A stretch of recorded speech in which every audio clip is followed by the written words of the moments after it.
Humans, we are born inquisitive. We've learned from trial and error. Mostly errors. It's amazing we made it this far. Even with our little and not so little blunders. That's the beauty of it. When we mess up, we help each other get back up. Keep trying. It's progress. Fairfirst is sure to give you a hand when you need one. So go on, give it a try. Good evening and welcome. Vanakkam, Assalamu alaikum and Ayubowan. Welcome to the second in our series of AmCham Sri Lanka's Bounce-Back Sri Lanka initiative, online discussions brought to you in partnership with Fairfirst Insurance and The Daily FT. As you know, our webinars are themed, created and curated especially for you to bring you information, insights, analysis and in-depth knowledge on topics that are really relevant, important and immediately impactful to you. And I'm sure you've been following our previous series, the AmCham Sri Lanka Knowledge Hub series, where the topics we focused on were curated to help you in your business continuity plans during the time of lockdown.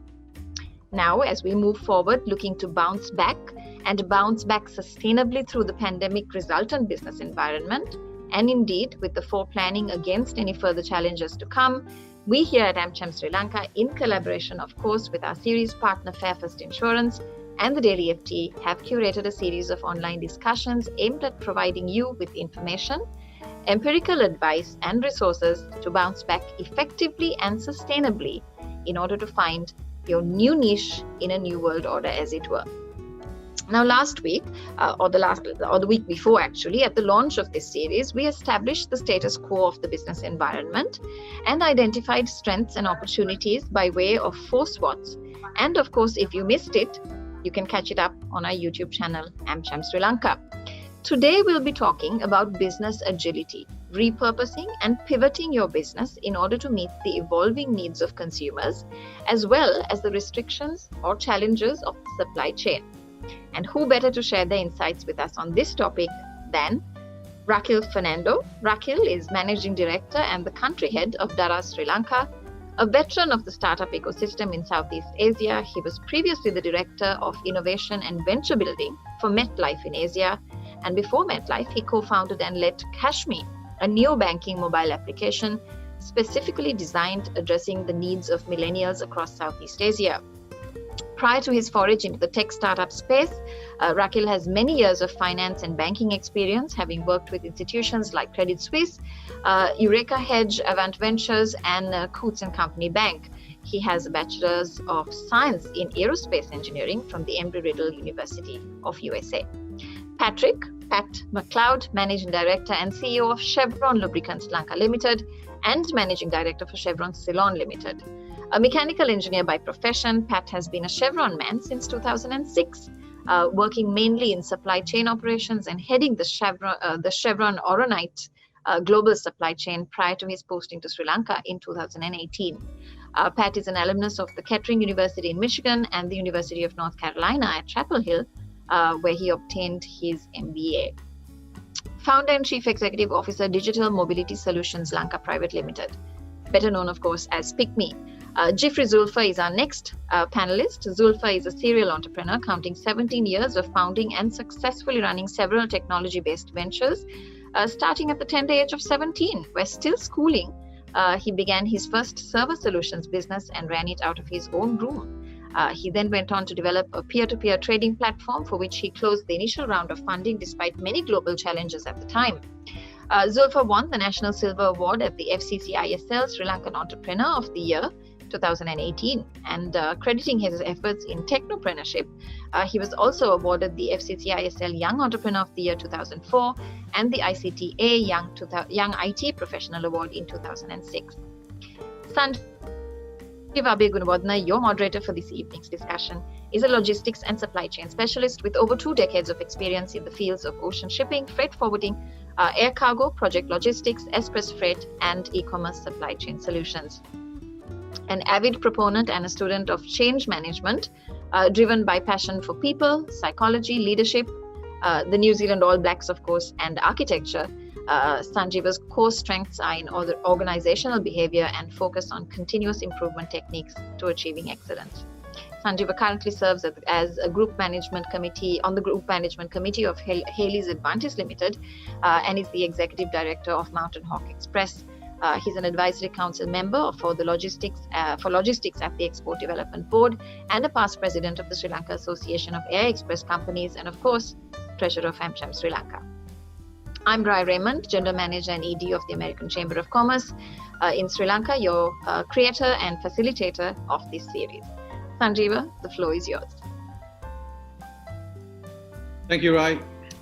A warm welcome. A very big thank you to all our panelists for taking time from their busy schedules and partake and share your knowledge and wisdom on an interesting topic which is quite pertinent and relevant. Thank you, Rai, for putting this all together and giving the impetus to our series of knowledge share sessions on the theme of bounce back. Bounce back, indeed, is what we are here to listen to our expert panelists at the end of the session. I hope the audience and the listeners could take something on the whole theme of agility, innovation, and repurposing ourselves. Getting on to the topic, I would like to set the tone for our panelists and our audience with a compelling question. Does agile approach always result in higher team productivity and better morale, faster time to market, better quality, and lower risk than traditional approaches can achieve? We live in a new reality, and with the pandemic about to witness a second wave in most parts of the world, it seems likely we are heading towards an era of resilience and continuous agile adaptability. A recent Gartner poll indicates that 48% of employees will likely work remotely at least part-time, versus 30% compared to before the pandemic. And 32% of organizations are replacing full-time employees with contingent workers as cost-saving measures. In today's unrestrained markets, where established companies are furiously battling assaults from startups and other insurgent competitors, and prospects of fast-moving and adaptive organizations is highly appealing. But as enticing as such a vision is, turning it into a reality can be challenging. Companies often struggle to know which functions should be reorganized into multidisciplinary agile teams and which should not. And it's not unusual to launch hundreds of new agile teams only to see them bottlenecked by slow-moving bureaucracies. Agile teams work differently from chain of command bureaucracies. They are largely self-governing, senior leaders telling team members where to innovate and how. And the teams work closely with customers, both external and internal. Ideally, this puts responsibility for innovation in the hands of those who are closest to the customers. It reduces layers of control and approval, thereby speeding up work and increasing the team's motivation. It also frees up senior leaders to do what only they can do best. Create and communicate long-term visions, set strategic priorities, and build organizational capabilities to achieve those goals. Agile team term, which was actually introduced initially by the US military and became a useful tool in the tech industry to navigate constant change in accommodating requirements with an aim of pivoting to its mission-critical goals. On this note, I'd like to hear our panelists' views on their first question. So the first question goes to all the panelists. What's your definition of new normal? And from your own experience, for you personally and your organization, we like to hear your key lessons, how you have changed and led your teams to embrace new realities in driving your business. Over to you. Can we start with Pat? Sure, thank you. Welcome, everyone. So when I hear new normal, what I think of is, what strikes me is what used to take 10 years is now happening in 10 weeks. And I think the pace of change is increasing, and I don't see it slowing down. And I'll give you an example.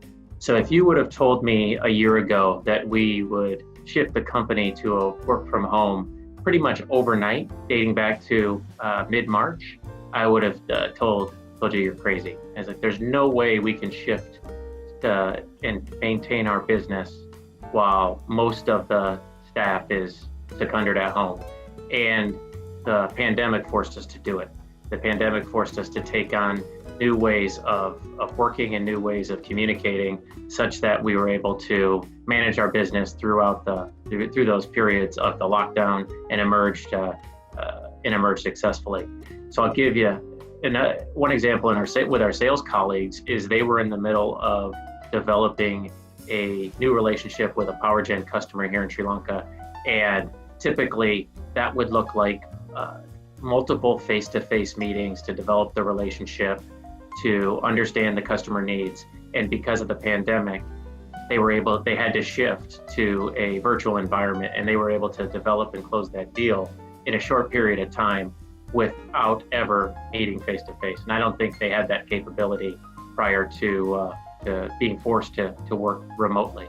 So it's an example of what used to take years to shift behaviors and culture now has to happen very quickly.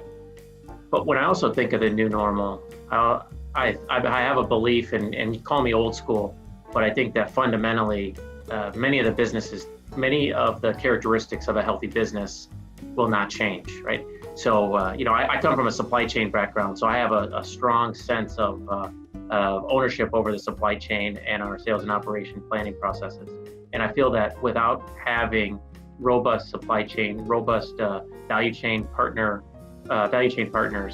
it's impossible for a company to move forward in this new normal. And so having those fundamentals in place around your partners, whether it's to be your suppliers and with your customers, and that may mean doing things like screening your suppliers to ensure that they have robust financials, so that in the case of a second wave or a new crisis, that they're able to manage through their business, so that you're not scrambling for new suppliers. Understanding your customers. So a healthy business has exposure to multiple and hopefully unrelated segments, such that if one segment lags, the other one can sustain. So even during the pandemic, we were able to continue operating because we have a base business that with the government power generation sector, we support the agriculture sector, the fishery sectors, and all that business still continued during the months of March and April when the economy was virtually shut down. I think on the personal side with the organization, for the new normal, it doesn't change the fact that leaders need to communicate and motivate the team. It means that for leaders, we need to shift how we do that. And in shifting into the virtual world, it does create challenges to the cultural norms, right? For cultures that have traditionally operated in a top-down mindset, it may mean that you have to challenge yourself and go to more of a bottoms-up mindset when it comes to communication, decentralizing the command, empowering the team, and shifting to more informal modes of communication so that leaders can connect to the team and ensure that influencers within the organization are engaging with each other and engaging with the team. All of those are examples of leadership in action during this that were expressed by our team at Chevron during the pandemic. And then I think most importantly for a good business to operate through this pandemic, it's all about cash flow. And again, that's not going to change in the new normal. An executive or a leader, that you have to know as an executive or leader, you have to know your metrics. And in the days that we've experienced, operating cash flow is right there at the top of the list. And a sustainable business really should be generating cash to fund the ongoing business and any additional investments and returning cash to shareholders. That can't be overlooked even during a crisis. So I think for us at Chevron, it was really important to reinforce the KPIs, and that meant shifting some of what KPIs we look at every single day, including our cash position, and having access to credit such that your firm can access credit markets if needed, is important to have in this new normal. And so having the ability to manage through whatever crisis comes your way. So I think in summary, things happen fast. The pace of change is not slowing. In fact, it's increasing. I don't think anyone can suggest things are slowing down. So it's very important that we recognize that. And at the end of the day, having the foundation to react to whatever the market throws at you is critical for businesses to operate in the new normal. Thank you, Pat. I think very interesting point you made, which is about communicating with your teams and the bottom-up approach, shifting the command dynamics in communication with your teams. We'll probably come to that with your next question. Rakil, over to you to share your views. Hi. Thanks for having me. I think I essentially, want to echo what Pat said. For us, there were a lot of dynamic changes that we had to adopt to in a very short period of time that, traditionally the business wouldn't have been comfortable, going through. Primarily, if you look at, remote working, that's something that we all have to now see as a reality and work around. And, historically, for example, we were looking at how we could reduce our overheads by running a remote operated or home operated call center. And the conventional wisdom was that that's something we don't want to do because it's very hard to control quality and it's very hard to manage discipline, etc. And then we were essentially forced to do that, literally within a 24-hour period. And that has really, changed the way we now would look at how we run our call center in the future. So, this new remote working environment has really created, intentionally, unintentionally, a new model of working that is, I think, beneficial for us as an organization. And we also look at it as a great way of cost saving as well. Our footprint in, facilities for staff, etc., was growing exponentially year on year. And that's something we were quite worried about. But now this new working environment has shown us a new way to operate. And I think that's one of the good things that's come out of this last couple of months. Another area that we really have to adjust to is the new health and safety environment, correct?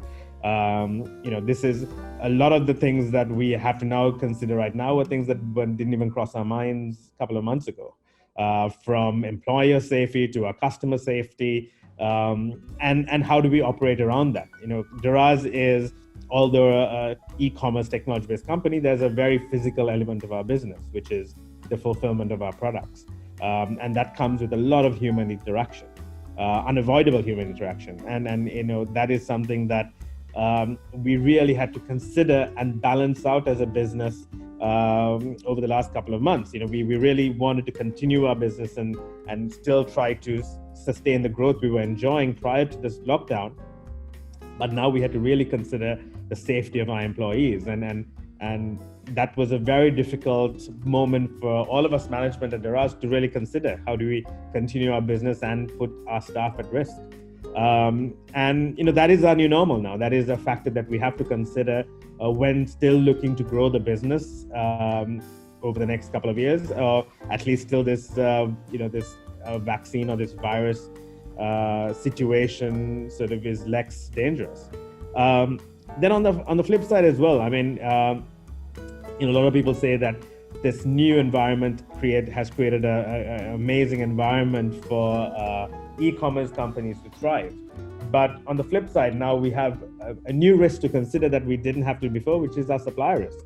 All our sellers are, a big factor in our ecosystem that really complete the entire value chain of what Daraz is as a promise to our customers. And now a lot of our supplier base, from local sellers to international supply chain and manufacturers, are completely disrupted. So that is, and there is no real foreseeable end in sight on when that could normalize again. And that is a new problem that we didn't foresee happening before. When Daraz was growing, our biggest thought was how do we find more customers? Now our concern is how do we keep our suppliers going?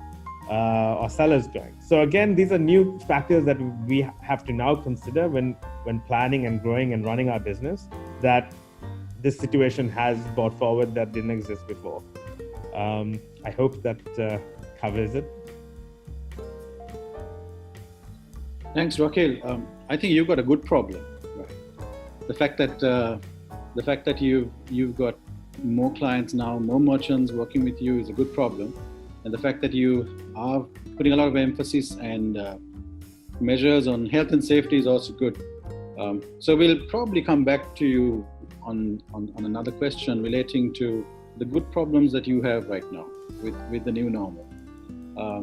Zulfa, we'd like to hear your views on the question number one. How does this improve you?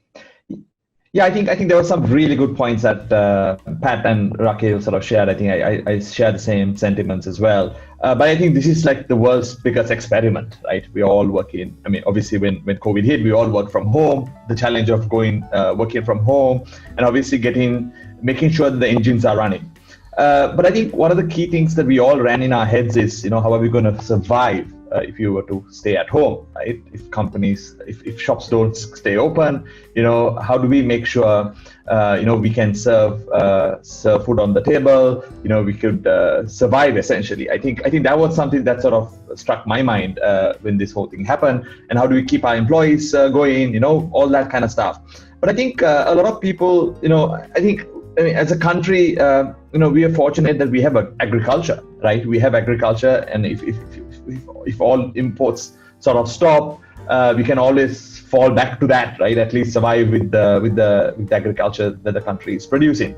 But also, I think there was another realization how important tech also played in that whole situation, right? Getting obviously for people to be able to order things, and get it delivered to your homes, right? I think that also played a key piece, and I think the policymakers and the government sort of identified that. And I think that's what's something that as we go along, I think we will see that tech is going to play a key role in enabling an economy like ours to go forward. So I think that's sort of a new norm. I would think in a macroeconomic sense, in a country where the country is involved. So we had to look back and understand: do we have all these things in place now? Should there be a second wave, right? Or should if situations like this come up again, can a country survive, right? I think that's something that that I thought was a new norm that we all have to now look at, and I think the policymakers would also look at it going forward. That's my input on the new norm. Thanks, Zulfa. Again, I'll probably come back to you on the technology piece and how you pivoted your business during this whole transition in facing new realities. I'd like to go back to Pat on what you spoke of on the whole communication and the people factor. What possible steps can we take to repurpose, or what have you done in repurposing the human capital in the short term, and what do you see in the long term based on the challenges you faced, and what you think is the best way forward in getting to the next norm? Sure. All right. Yeah. So take it in two pieces, right? And the short term is the easy one, because what happened here with our team, and what I'm sure is can be echoed by Zuller and Rakil, is that in the short term, people step up and do the needful, especially the good people. And so it was fantastic to see how some of the members of our team just expanded their role to do what needed to be done because there was nobody else to do it, right? So I'll give you some examples. So our HR manager, and she has now demonstrated a skill set around supplier management. She was responsible at our head office around all of the additional PP&E that we needed to procure. She handled all of that, whereas normally at Chevron that would go through a procurement process. She needed to do what needed to be done, and then she's all of a sudden talking about reorder points and hardcore supply chain things that were not in her skill set. just a few weeks prior. And as well as dealing with all of that various health officials. We have a small team here in Chevron Lanka. We rely on our regional staff and our support and other within the broader Chevron organization. But in this case, everyone was so focused on acting locally. There was no, we can say think global and acting local, but everyone across Chevron, 50,000 people, were all just trying to figure out how to keep their local operations safe. So example there in the head office, and then in our plant, we had to implement physical segregation of the work team such that if we did have any cases or suspected cases or close contact cases, we needed to be able to physically segregate small teams such that we would be able to maintain operations. And so that meant our operators and our supply chain leaders had to be able to shift and take on new roles or different roles and run our facility effectively and safely while not compromising quality and reliability. So just it's an example of where we had to, in order to do that successfully, that's where the decentralized command and came into play, and making the folks that were closest to the problems making decisions. So again, in the short term, you do what needs to be done, and I think that's an easier thing for people to get their heads around. Certainly as a leader, it's easier for me. In the long term, I struggle with that one, right? The idea of repurposing human capital. I do think that the remote working environment has forced us to embrace new technologies and ways of collaboration. So Chevron launched Microsoft Teams globally. Typically, a platform like that would take a year minimum for the company to embrace it. I think it was good that the corporate decision to sunset Skype internally, that's helped force people into the platform. But now what I'm seeing is a broader use of all the functionalities and not just the chat. So it's an example there of where leaders have to kind of drive the team, I think, to utilize new technologies. We can't always wait for folks to go about themselves. And then I think, here, my experience in Sri Lanka, there is a bit of, at least in my industry, a culture of formality. The physical mail, the physical checks, the face-to-face meetings. It does strike me that these formalities, certainly they serve their purpose in prior eras, but with the pace of change that we spoke of earlier increasing, and the next generation of the workforce coming into the workplace, and they're used to everything at their fingertip, like Zulfer's business, and being able to order food at their fingertip or order a ride at their fingertip. I think leaders have to take a look in the mirror and consider what cultural norms no longer serve the business. And I'm thinking especially about the B2B interactions and the business to government interactions, and think about how we can break out of some of those formalities, and so that we can move quicker to respond to the market opportunities is what strikes me about when I try to think about repurposing how we work and the activities that we do to be more effective, more efficient, and more successful. Thanks, Pat. Interesting to see somebody from HR leading the way for you. Your HR head. Just a quick one on the same point. How do you manage people's anxieties, especially during the post-COVID scenario and leading up to at least the next 1 year? I'm sure there must be certain anxieties that the team goes through, and how do you kind of set the tone from a leadership level?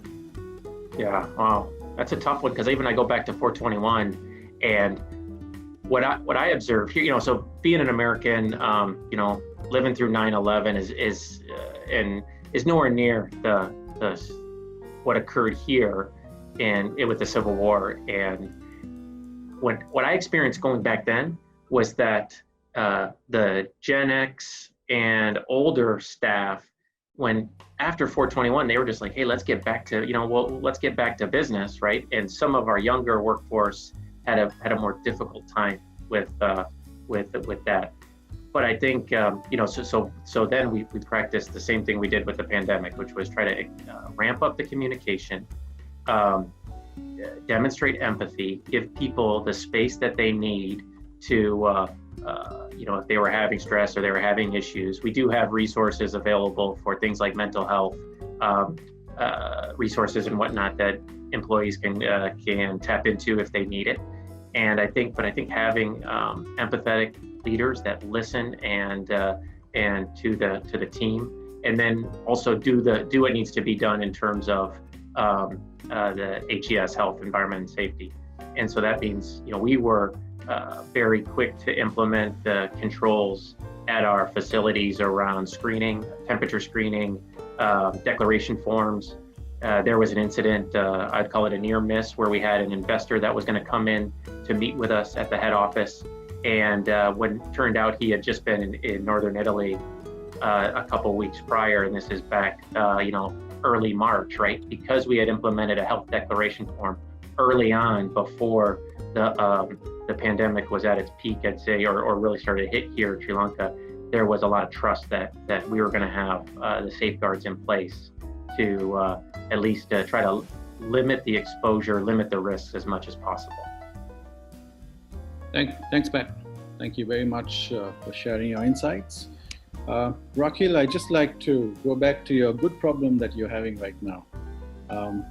I think unlike many other businesses, you already have a head start. You work for a company which is basically Daraz is funded by the Alibaba Group. You've got a giant backing you up in terms of your business. How has Daraz pivoted from their business model before and after the pandemic?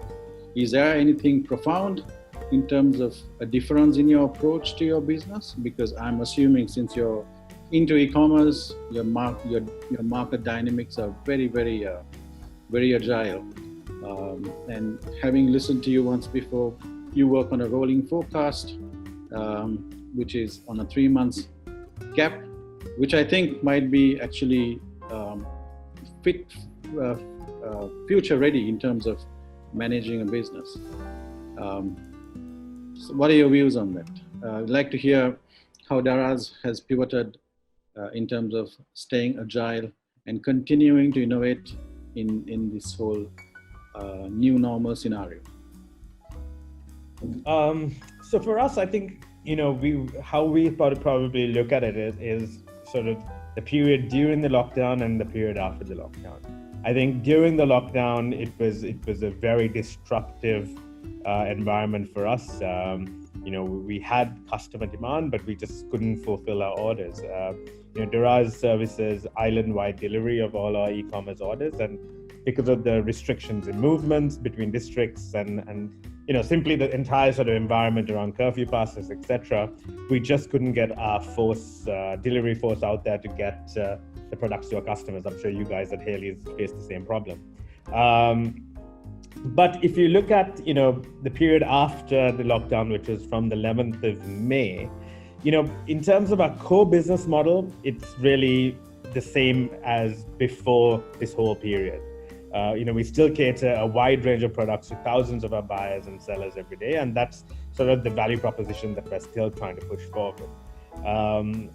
We have enjoyed, let's say, increasing demand from consumers since this lockdown period has ended, and that has sort of driven the business to come back to a normalcy that we're very happy to be in.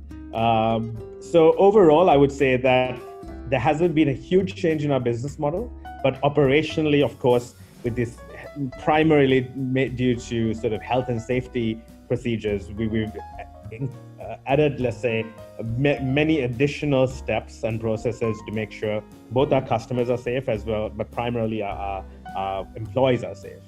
I mean, we did launch 2 exciting segments that focus on people that stay at home. Primarily, we launched our digital lifestyle section and our Fairfirst Games. So with the digital lifestyle, people can buy learning products, hire online fitness trainers, or make an appointment with a doctor on our platform. We have also introduced paying utility bills online or buying insurance. So this is new for us, but we see great response from our customers, and we believe this segment will grow significantly in the upcoming months. Then the Fairfirst Games side of thing is to really make Daraz an entertainment destination for our users. with more people spending time at home, we see that digital adoption's going up.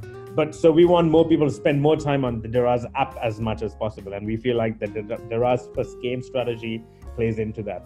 So that is a platform that, we work with game publishers from around the world through our Alibaba ecosystem to bring in some of the best games in the world to be played on Daraz itself, on the app itself, and where you can play with your friends or play with others on the platform, earn points that you can redeem to purchase stuff from Daraz.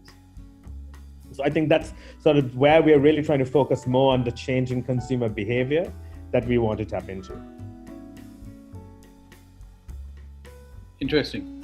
On those same lines where you've seen increased demand, we'd like to share something that you're doing to facilitate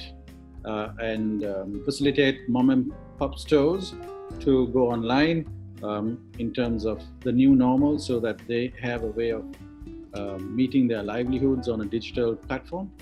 Sure. So that sort of plays into what I mentioned earlier. One of the biggest risks to our business that has emerged in the last couple of months is our supplier side, our seller side. Without that part of the piece of the equation, our entire business model collapses. So we have put a lot of priority and also funding towards really making sure that our seller base, our supplier base can withhold or get through this moment. And one of the initiatives we launched is our Daraz Seller Stimulus Program. So through this program, what we've decided to do is to really focus primarily on the SME sector or SME sellers and subsidize their entire e-commerce channel. So we've removed all our fees, giving free packaging, in some instances providing them free shipping, depending on the scale of the business, to really look at e-commerce as a viable alternative to that traditional brick and mortar business. And we do realize that because of the current environment and, like I said, like what Pat said, cash flow shortages, etc., we want to sort of alleviate a lot of these issues that they may have by working with us and essentially subsidize this sales channel for them as long as we can afford to make sure that our business continues and our seller base is strong, but also primarily to also actually help the SME sector and help them grow and make sure that ecosystem doesn't collapse, and there is a big risk of that. So that's one of the biggest priorities we've set as a group, as Alibaba Group in general, actually. Thank you. Thanks, Rakil. Zulfa, I'd like to know your thoughts. As a startup, I'm sure you've had a very interesting journey to get to where you are. How do you share PickMe's journey in adapting to an agile and innovative culture? Be it post-COVID or not, I think PickMe was always in glaring in our faces post the transition. Do you have any stories to share in terms of how you repurposed your teams to remain relevant and pivot your business to adapting to new challenges that you're catering to?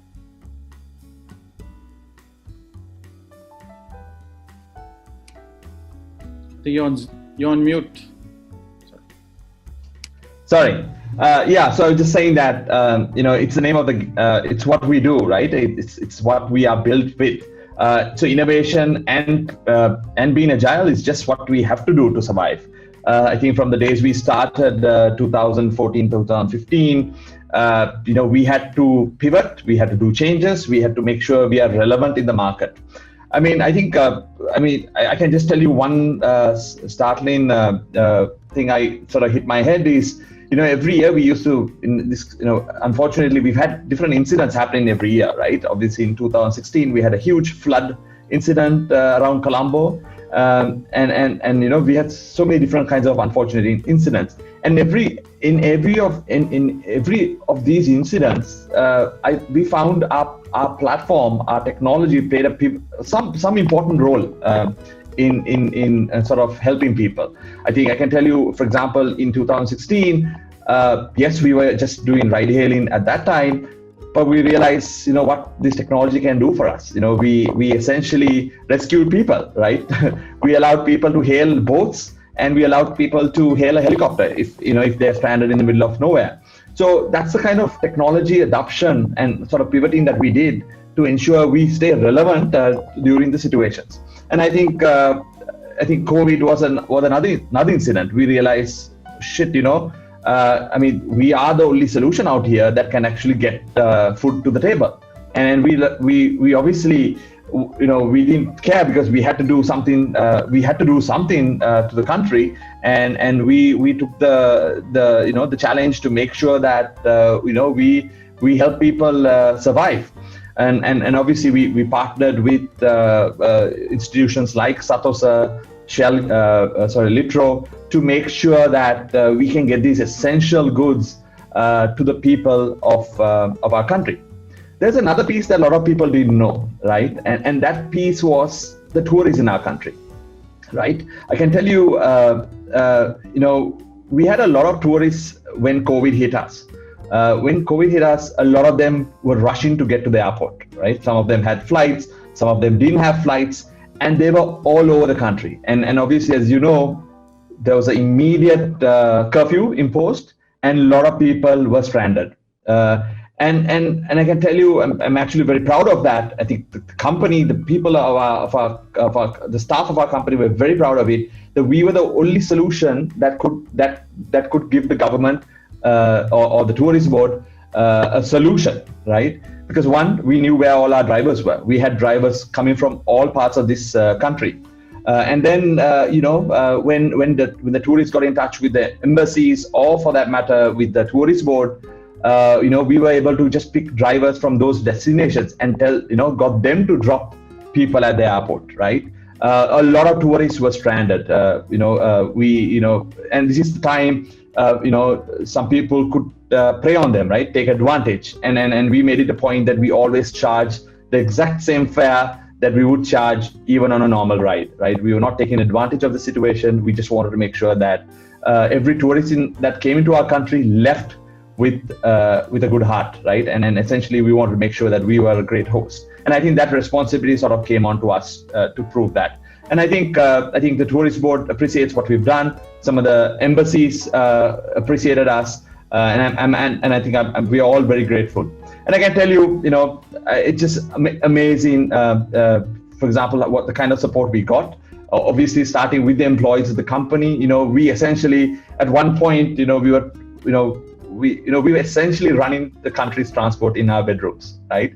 So that's how it was, right? And that's how we all felt. We felt very proud of it, and I think and that's what we have built. I think as a company, we started with a lot of challenges as a startup.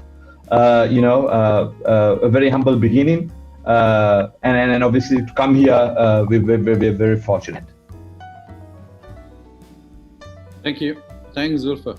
On that same note, I'd just like to ask you another question on, so your business runs purely on the technology piece, and how does PickMe leverage on technology to pivot your business time to time and to be responsive enough, fast enough to adapt to these changes that come our way? Yeah, I think being local and having a technology piece that is developed for Sri Lanka makes it very relevant, right? And that's what makes us to be able to design something for Sri Lanka. And I think that's the advantage that we have, right? We're not rolling out a blueprint from another country. We're essentially building something for Sri Lanka. And that's what we want to keep doing. And we essentially have been watching what our consumers want, right? And essentially be able to provide what the way they'd like to experience on our platform. So I think that's key for us. And basically we want to keep improving, right? We are never perfect. We want to make sure that we provide everything, the best experience through the apps that people use. We have, our stakeholders, our ecosystem is pretty big. We have a lot of drivers, we have a lot of customers, and we also have a lot of restaurant merchants now. So obviously that ecosystem is building. But at the same time, I think we've done a great job building a really good platform. So just to give you an example, of course, we started delivering essential goods, but we also started doing things like parcel delivery, right? I think our biggest advantage is that we have this last mile capability, and we were able to get people to send important documents from point A to point B using our flash services, right? They could even do trading. And I mean, this I met this store guy who sells fish, live fish from a store, and he tells me that he used our product Flash to get his fish delivered to customers in around the Western Province, right? So that was very encouraging to hear. So we had a lot of people using our platform for different use cases, which was great. I mean, another example was, and this is the highest level of safety or security that you could think of, is that people used us to even withdraw cash from the ATM, right? Without going to the ATM, right? Essentially handing over a PIN number to a driver, and the driver would actually pull the money out and have it delivered to your house. So that's the kind of use cases we ran, right? And I think we as a company were very proud how this technology sort of pivoted, and we were able to satisfy a lot of Sri Lankans, and we were able to quickly make sure those use cases could be used through a platform like ours. I think that's what we've been doing, and I think I can tell you that as a local company, we'll keep doing that, and we want to be very relevant to the Sri Lankan customer. Thanks. So my next question, I'll probably pose it in a little while, because it's all about, so all of you all shared a lot of things that you all have done newly in terms of adapting to the new normal. We would probably go back and reflect on what are the challenges that you all had in getting to those points, because sometimes what is executed doesn't come easy. I'm sure you would have gone through a lot of challenges. So we'll get to that point after my next question, which is to Pat. Just a quick question on Chevron. What examples of innovation from Chevron have come to light in response to the pandemic and to accelerate the recovery? Well, that's a tough act to follow after following Zulfer's all his examples. But I think for us, we were, being able to operate safely and reliably through the lockdown is just makes me incredibly proud. Not just of the team here in our company, but also with our suppliers and our distributors. And that was key, right? And I'll give you one example was what occurred during the height of the lockdown. Was we needed to resupply the market, especially for the agriculture and the fishery areas, and our distributors in those areas could not secure passes to come to Colombo and return with the goods. So what we did then is we partnered with one of our service providers, and I'll give a hat tip to the folks at Logivis for sitting down with us, talking through the problem, and then we just about overnight shifted from a pickup model to a delivered model. So we were able to, because we were able to secure the necessary passes to operate from Colombo to the districts and return without any onerous quarantines for the drivers and the lorry operators, whatnot.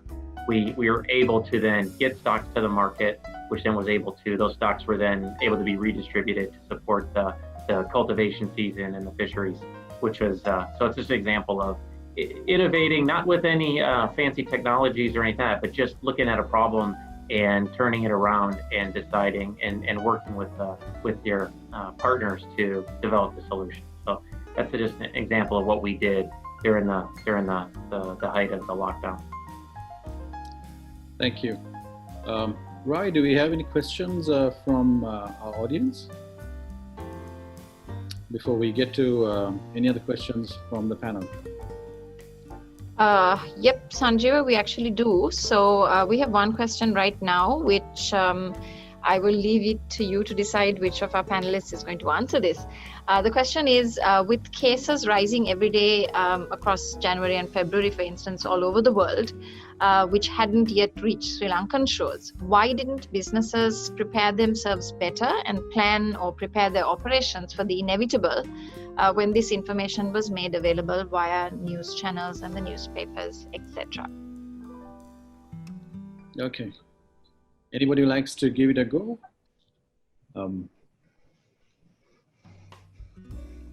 Rakil or Zulfa? Okay. I mean, I can try. I mean, for me, the way I see it is, in hindsight, having the perfect plan or the obvious plan, the right plan is obvious, correct?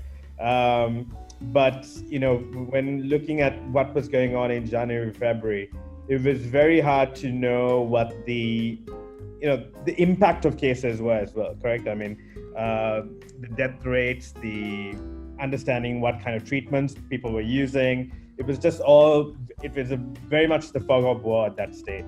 So to come up with the absolute right strategy at that stage, I think was quite difficult for us. So, for us, we just wanted to make sure that we took the appropriate steps to, at least at that stage, to create a safe work environment and to work with the knowledge that was available at that time.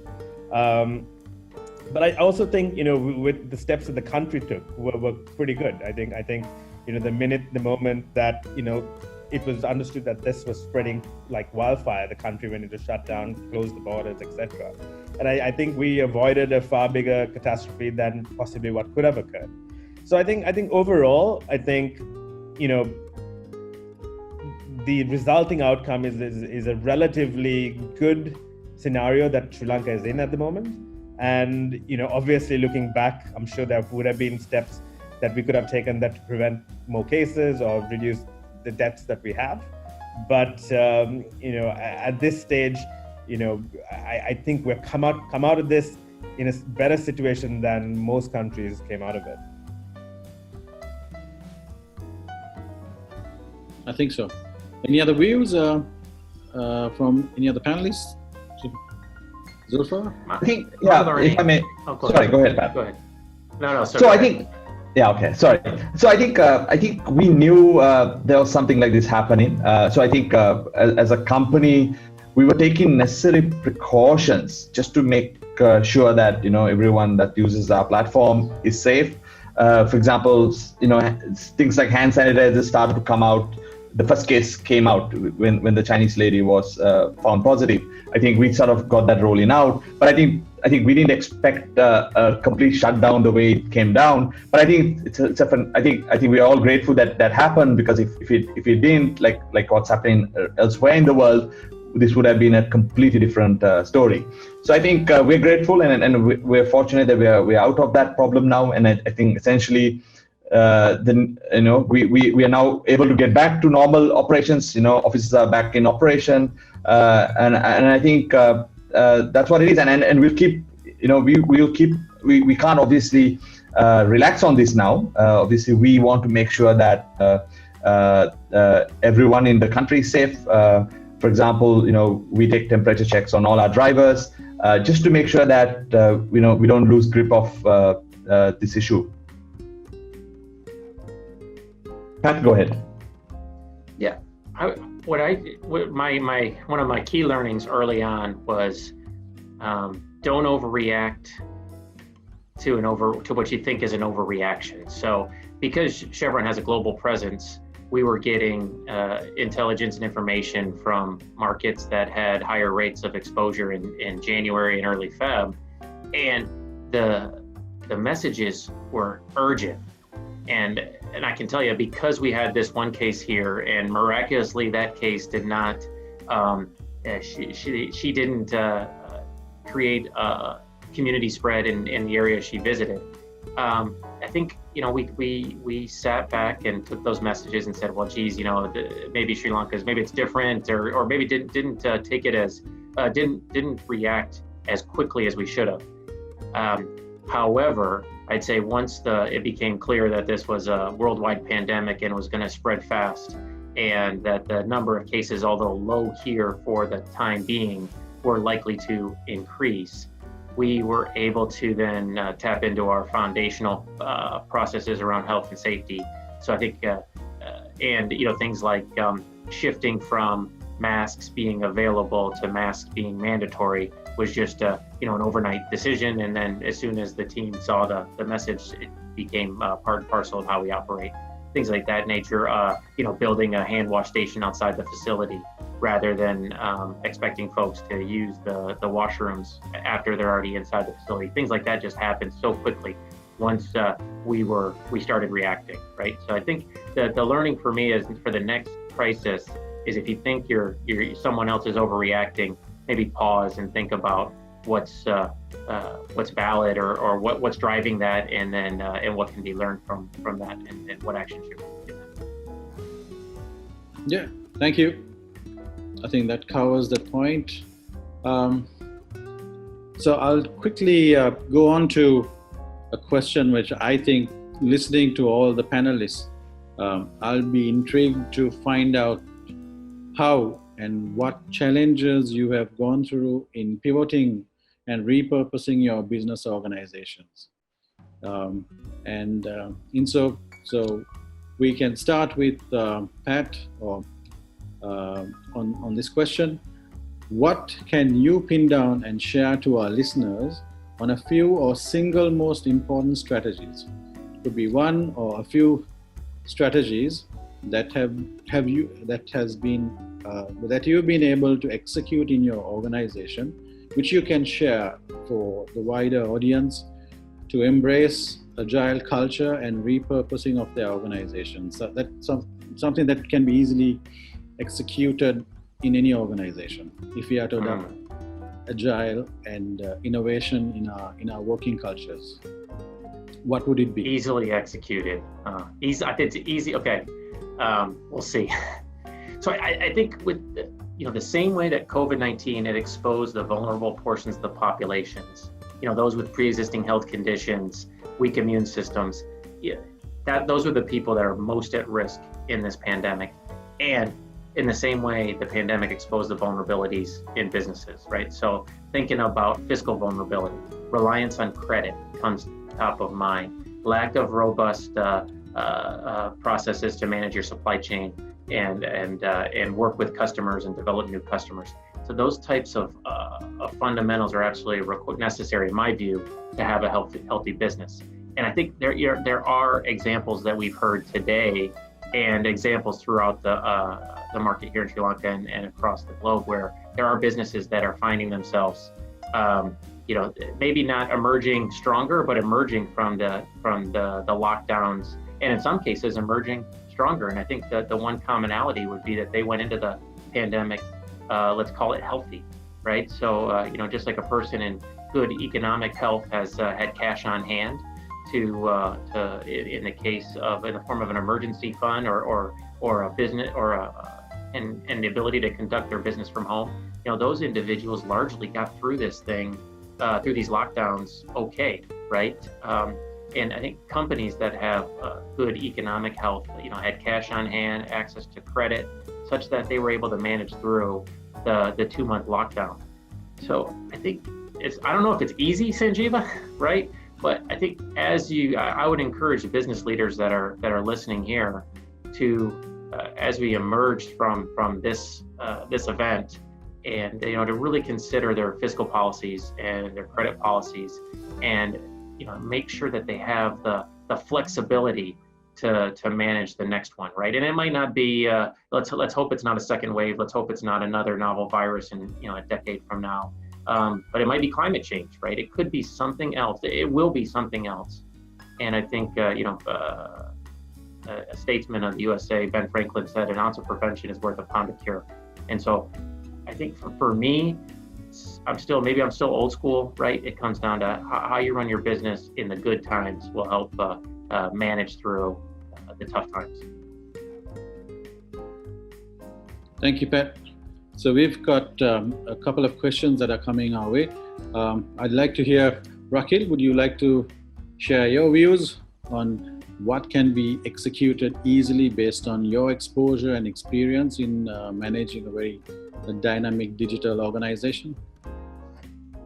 So I think the lessons that I would share are sort of, let's say, regardless of whether we're going through this COVID period or not, is I think the culture that we try to really embrace at Daraz is the freedom to experiment and the freedom to fail.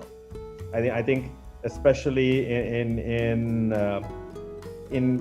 countries like ours, I think failure is something that's really looked down upon, and that culture sort of comes through in the corporate world as well, that creates a very sort of conservative culture.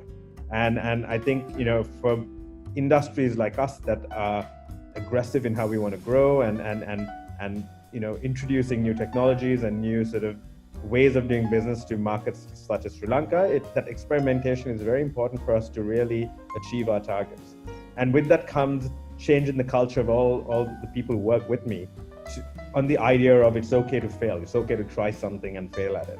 It's about, it's okay to fail, but fail fast is what we sort of try to push, mini experiments. And this sort of comes through for me from my time working in innovation as well, is experiments and pilots and trying out business models are things that we always want to encourage, but do it in a model that you can quickly decide the outcome and see whether it's something you want to invest in a longer term and really nurture. And I think we're doing that with Diraj. There's a lot of business models that we're playing out with and trying out in an experimentation kind of way to see whether it's something we want to invest in as a core business. For example, our games platform is one of those. And I think that kind of innovation and that kind of introduction of products and the pace of how we introduce products can't happen if you don't have that culture of the okayness to fail.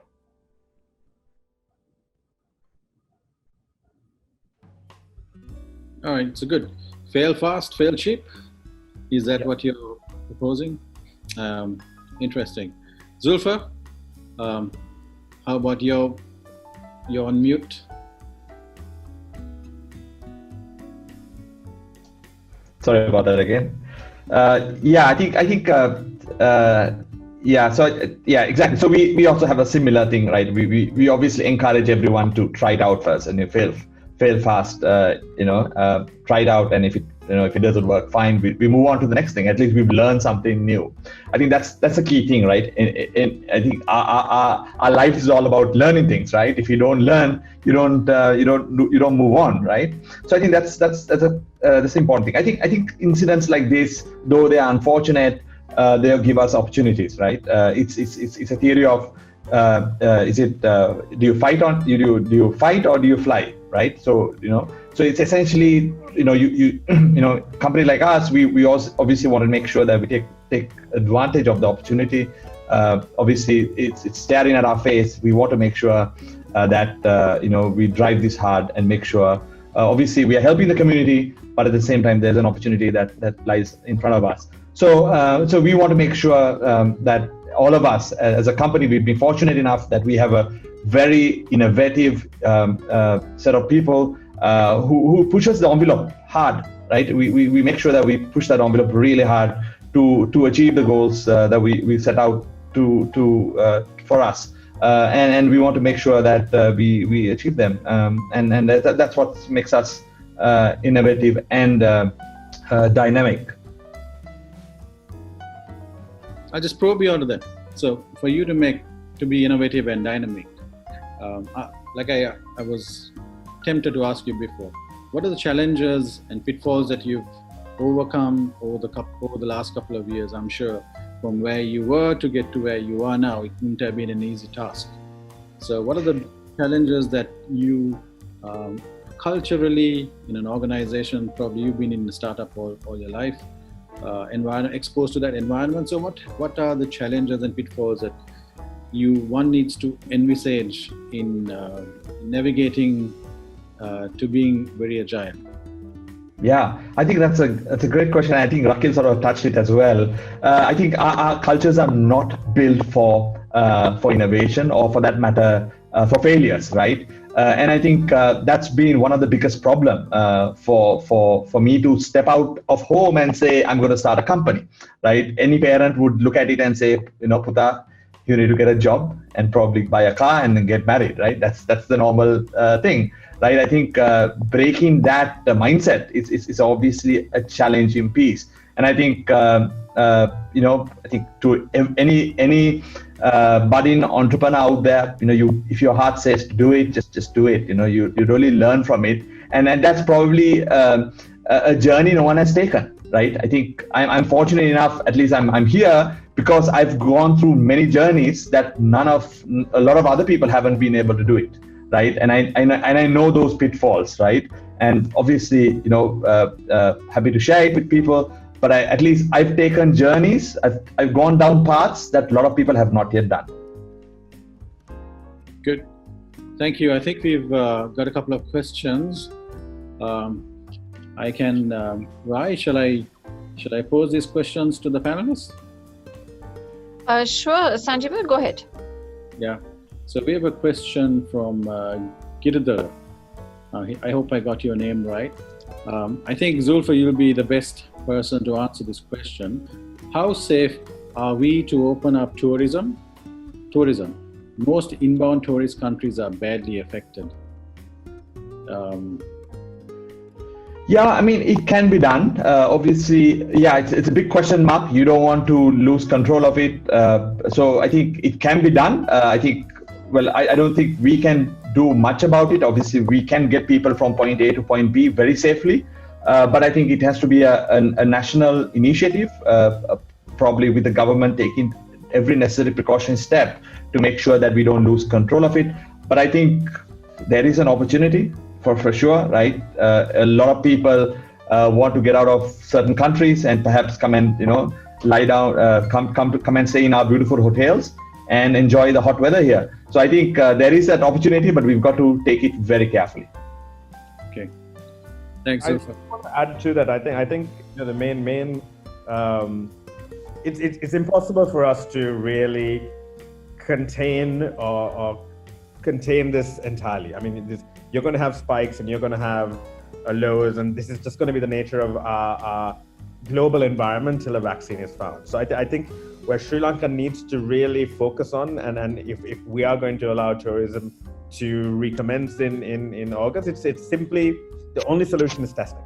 It's how much testing you can do and how quickly you can test and how quickly you can get the results, correct? So if people arriving in the country are tested and their results are given immediately, then the person entering the country possesses zero risk.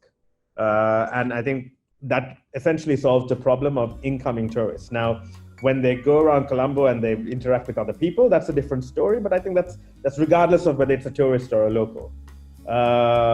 So I think testing is the key to solving the incoming tourism, let's say, question. Thanks. Thank you, Rakil. Thank you, Zulfa. We have another question. I think, Rakil, you might be able to answer this question better. Zulfa, in your business, and Pat, I don't think you can work remotely to answer this question. So Nadia wants to know, what were some of the key challenges of shifting to remote working completely? Did you need to have trainings for some of your staff, or was everyone able to adapt easily?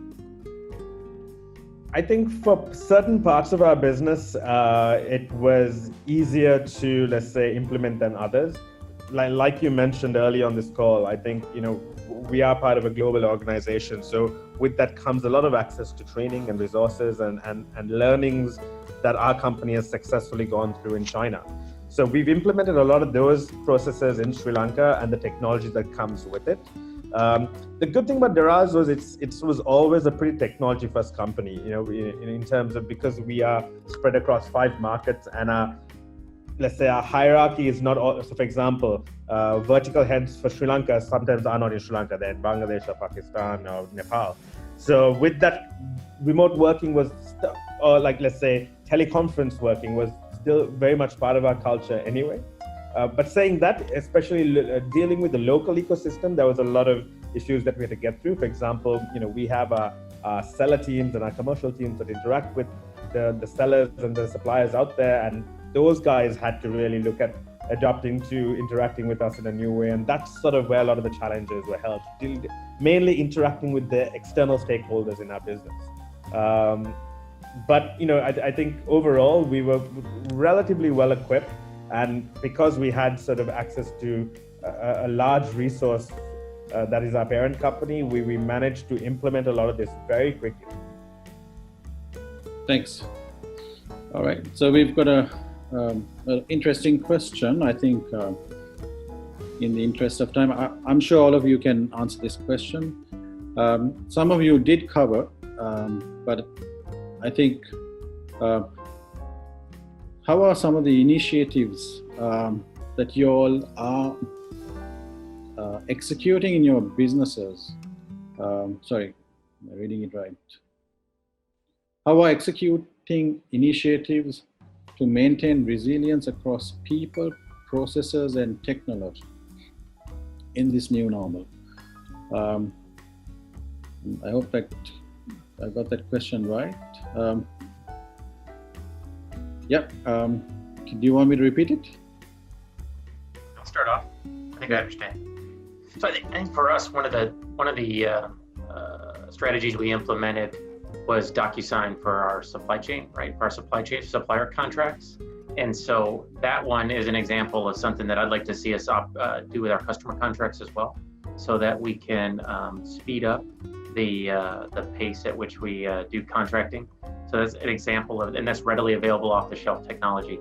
I think another area was around checks and electronic transfers. So shifting more towards to electronic transfers away from physical checks, and just mainly so that we're not having our resources, our valuable resources, out chasing checks and running checks down, right? Rather than just handle it all electronically. So I think there it's just a couple easy examples of where we're trying to leverage what was required during the lockdown to then continue and improve our base business. Okay, right. Right, do we have any other questions? That's all about. We have, sorry. Yeah, we do have a couple. So there's one which is, it's anonymous, but it says, so kudos to all your teams for surviving during the hard times. What do your companies lack right now to plow ahead and thrive? And how are you going to execute, maintaining resilience with these across this plowing ahead conversation?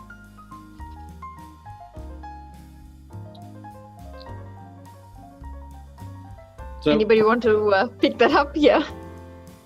Yeah, I think it's different questions asked in different forms, but I think that was a very relevant question in terms of trying to understand what's not working right and what you think needs to be, what you could work on to improve agility and innovation. Yeah.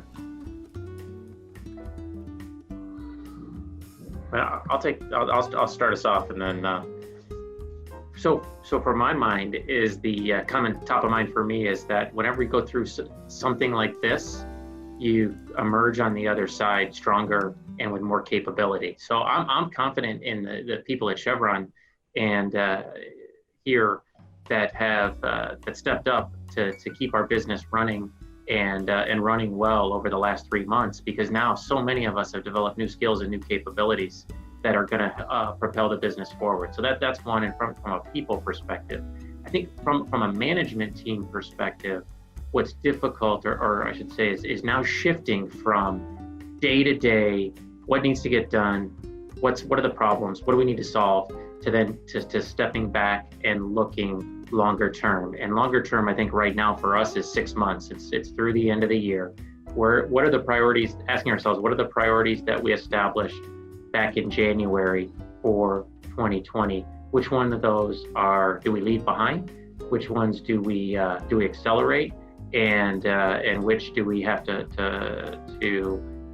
just understand that because of the pandemic, it might not be possible to achieve this year and to put off into 2021. Because I think, you do get some, I guess it's, I hate to use the word PTSD because I don't think it's that strong, but it's this emerging from these lockdowns and being at home and having new problems every single day to deal with is traumatic. But now we have to turn the focus towards propelling our businesses forward, right? So I think that's where the leadership teams across all the corporates are looking at right now. I know we are at Chevron. Good. Rahil, let's share some views on that question. Anything that you could do to improve, to thrive, and do much probably do more in terms of being more agile and innovative in today's context? I think in overall context for us, for Diraz, I mean, we're definitely going through a transition in the business that, we were very much a startup for the last 3 years, and now we're growing to a scale that is becoming a larger organization, both physically in terms of the manpower, but also the scale of our business. And that itself is a big inhibitor in being agile, correct? I mean, with more people come more processes, more layers, more hierarchy that really prevent or become the our growth and our success also become our biggest hindrance to why we were successful in the past. And I think those are the challenges that we have to make sure and be conscious of always, to always maintain that culture of agility, the startup mentality, the lean operational mentality, the freedom to fail, all those sort of those principles I mentioned earlier, to actually stay true to those become very difficult as you become an aircraft carrier and take a very long time and a very big circle to make a small turn. So I mean that's the things we are conscious about, and probably the biggest factors for us being a less nimble company as we grow. Thank you. Thanks, Rakil. Zulfa, any comments on that question? I think you have to repeat that question because I just got sort of consumed with the answers everyone has given. Yeah. So the question is, what more can your company do to thrive and to be more agile and innovative in today's context?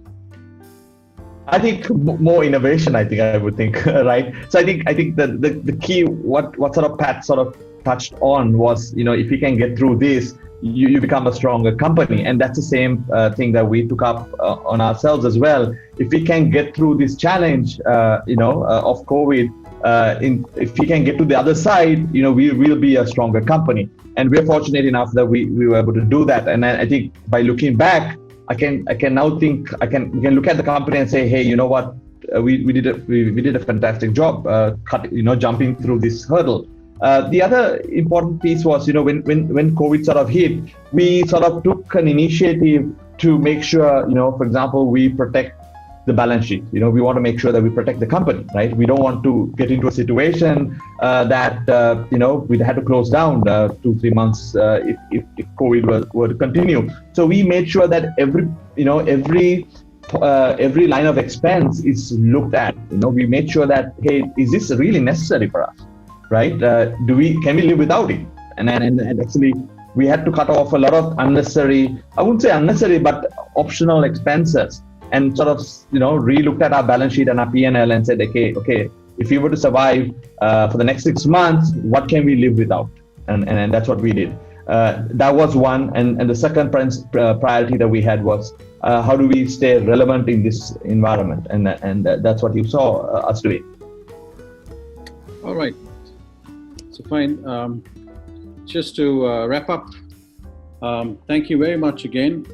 I would like to just recap on some of the interesting thoughts that you all have shared. Pat, thanks for the insights on the behavioral changes in managing teams. You shared about how we need to be robust in managing our partnerships, shifting command and control.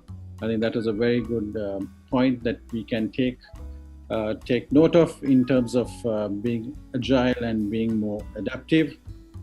Rakil, I think you got a good problem where your customer demands and expectations are really high.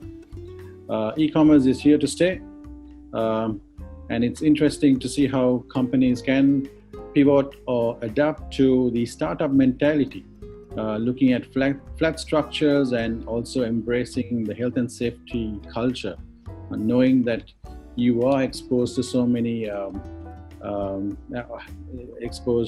you've got a large team that's exposed to many risks in driving your business. And Zulfa, I think you laid it out very well. The business of Pick Me, you've lived your purpose. You've continuously been adapting to the market demands. You've challenged your business.